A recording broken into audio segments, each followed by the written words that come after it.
Good morning students, class 11th subject political science.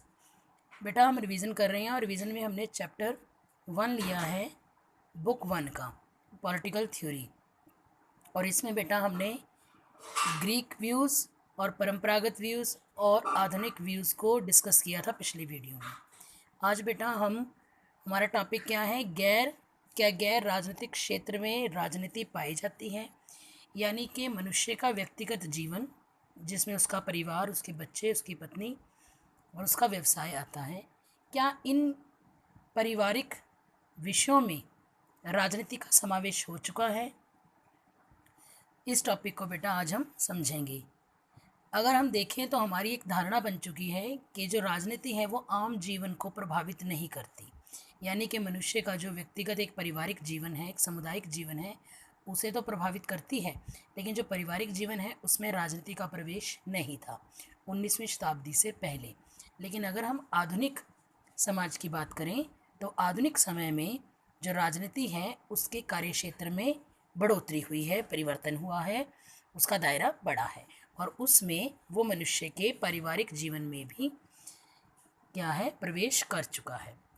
राजनीति सामान्य जीवन के प्रत्येक पहलू को वर्तमान में प्रभावित करती है और 19वीं शताब्दी में आधुनिकीकरण के कारण जन आंदोलनों ने राजनीति के क्षेत्र में विस्तार किया है और अब राजनीति लगभग प्रत्येक विषय पर, यानी कि हर विषय पर जो जीवन से संबंधित है उसमें प्रवेश कर चुकी है। और राजनीति की परिधि में आने वाले विषयों को हम आज पढ़ेंगे। घरेलू मामलों में राजनीति का हस्तक्षेप, यानी कि हमारे घर से संबंधित जो घरेलू मामले हैं उनमें भी राजनीति का आज समावेश हो चुका है। पारिवारिक मामलों को कभी राजनीति से पूर्ण रूप से स्वतंत्र माना जाता था, लेकिन वर्तमान में घरेलू राजनीति मामलों में राजनीति का हस्तक्षेप ना के बराबर था। लेकिन 19वीं शताब्दी में उत्तरार्ध में घरेलू मामलों में भी राजनीति के हस्तक्षेप का आरंभ हुआ। विदेशों में तो पहले से ही महिलाओं के शोषण को लेकर कानून बनाए जा चुके थे, कानूनों का निर्माण हो चुका था और उसी की तर्ज पर भारत ने भी सन 2006 में घरेलू हिंसा को रोकने के लिए अधिनियम पारित किया। उससे स्त्रियों की स्थिति में सुधार लाने के लिए और घरेलू हिंसा से निजात दिलाने के लिए यह कानून बनाया गया और 2006 से हमारा ये विषय जो घरेलू हिंसा से संबंधित है, इस व्यक्तिगत विषय पर भी राजनीति का समावेश हुआ, कानून का समावेश हुआ। उसके बाद है महिलाओं को संपत्ति के अधिकार की प्राप्ति। अब पहले हमारे समाज में, हमारा जो समाज है बेटा वो पुरुष प्रधान समाज रहा है और पुरुष प्रधान समाज में पुरुषों को संपत्ति पर, जो पुश्तैनी संपत्ति है उस पर उनका अधिकार लड़कियों के कंपैरेटिवली ज़्यादा माना जाता था।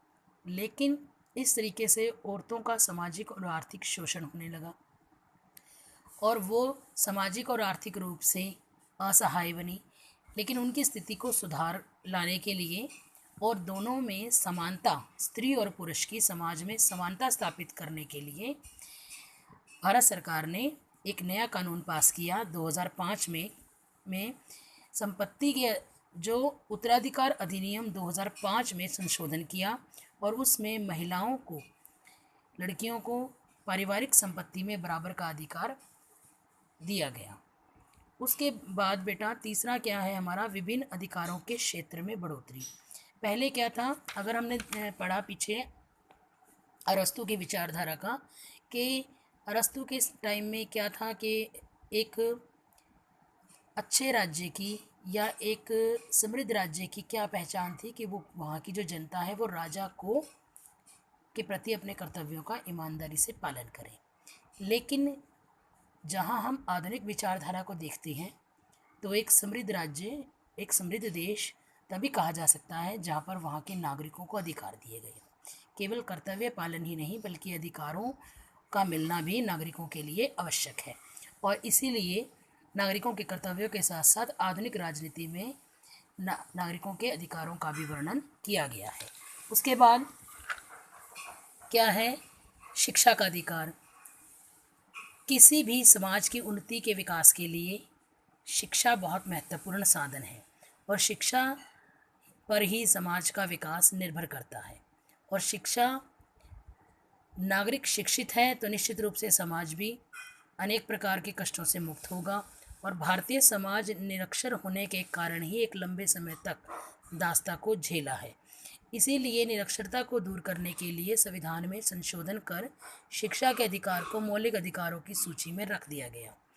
उसके बाद है बेटा पर्यावरण का संरक्षण, यानी जहाँ पर नागरिक को अधिकार दिए गए हैं वहाँ पर पर्यावरण के प्रति उसके कुछ कर्तव्य भी निश्चित किए गए हैं, और उन कर्तव्यों के क्षेत्र में पर्यावरण का रख रखाव, पर्यावरण को साफ सुथरा रखना और पर्यावरण को नुकसान ना पहुंचाना, पर्यावरण का पोषण करना, ताकि मानव और समाज की समृद्धि में वो एक सहायक भूमिका के तौर पर आ सके।